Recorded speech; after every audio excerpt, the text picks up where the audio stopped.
Jesus did not die on the cross so you could eat pork. And if that's news to you, you've been lied to your whole life.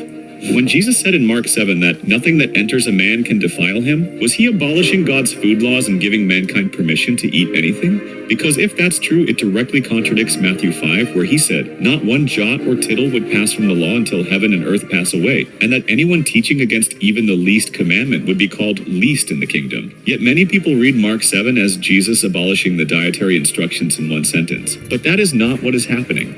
In Mark chapter 7, the Pharisees confront Yeshua because his disciples were eating bread with unwashed hands. Notice carefully, the issue was never pork, shellfish, or unclean animals. The issue was ceremonial hand washing according to the tradition of the elders. This passage is not about overturning God's commandments. It is about overturning man-made traditions that were interfering with God's commandments. Jesus even rebukes the Pharisees for setting aside the commandments of God in order to keep the traditions of men. So are we really supposed to believe Jesus rebuked them for setting aside God's commandments, only to abolish them himself a few verses later? That makes no sense. The Pharisees believed eating bread without ritual hand washing spiritually defiled a person and made the food unclean. So Yeshua responds by saying, "Nothing entering a man from the outside can defile him."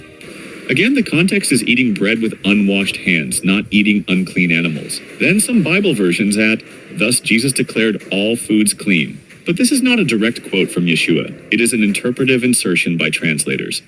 There is another major problem with that interpretation. In the first century, food already meant what God defined as edible in the Torah. Unclean animals were not considered food in Jewish thought. So what is Jesus actually saying?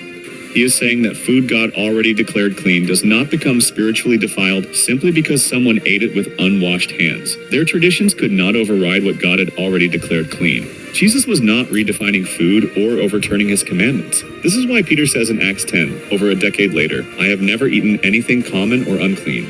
Peter never got the memo because that is not what Jesus meant in Mark 7.